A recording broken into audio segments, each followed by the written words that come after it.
দেখো কাকিমা, বাজার থেকে কত বড় কাঁঠাল নিয়ে এসেছি। আজকের কিন্তু শুধু কাঁঠাল খাবো না, কিছু বানিয়ে দাও। চল তাহলে আছে কাঁঠাল দিয়ে বড়া বানিয়ে দেবো। প্রথমে ছুরির গায়ে সর্ষের তেল লাগিয়ে কাঁঠালটা কেটে নেব। কাঁঠালের কগুলো বার করার জন্য হাতেও সর্ষের তেল লাগিয়ে নেব। আমিও তোমার সাথে কাঁঠালের বার করবো।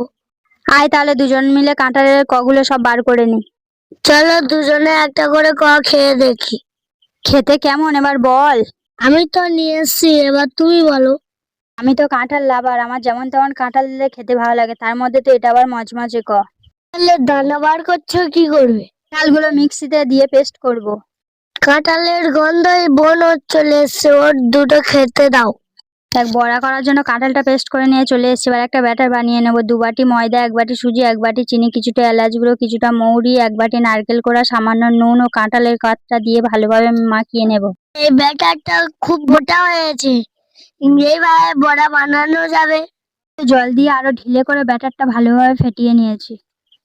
কাকিমা, আমার বন্ধুও বলেছিল কাঁঠালের বড়া খাবে, ওকে ডাকবো? বড়াগুলো হয়ে যাক, গেলে ডাকবি। এখনই দেখ, গ্যাস ধরিয়ে একটা কড়া বসিয়ে দিয়েছিলাম। কড়াটা গরম করে নিয়ে ওর মধ্যে সাদা তেল দিয়ে দিয়েছি। তেলটাও গরম হয়ে গেছে। এবার একে একে বড়াগুলো সব দিয়ে দেবো। ভালোভাবে এপিট ওপিট উল্টে ভালো করে লালচে করে ভেজে নিয়েছি। এবার বড়াগুলো তুলে নেব। কাকিমা, কাঁঠালের সিজন তো চলে যাচ্ছে, একদিন কাঁঠালের হালুয়া বাইনে দেবে? আচ্ছা ঠিক আছে, আরো একদিন তোর কাকার বলবো বাজার থেকে কাঁঠাল কিনে আনতে, আনলে বানিয়ে দেবো। এবার বড়গুলো কিরম হয়েছে খেয়ে দেখি। বললি যে বন্ধু খেতে চেয়েছে, তুই একাই খেয়ে নিবি? বড়াগুলো ভাজতে থাকো, আমি তৎক্ষণ গিয়ে বন্ধুর গিয়ে ডেকে আনি। বড়াগুলো ভাজা হয়ে গেছে, তুই গিয়ে বন্ধুর ডেকে নিয়ে আয়। মা, বন্ধুও আমার চলে এসছে।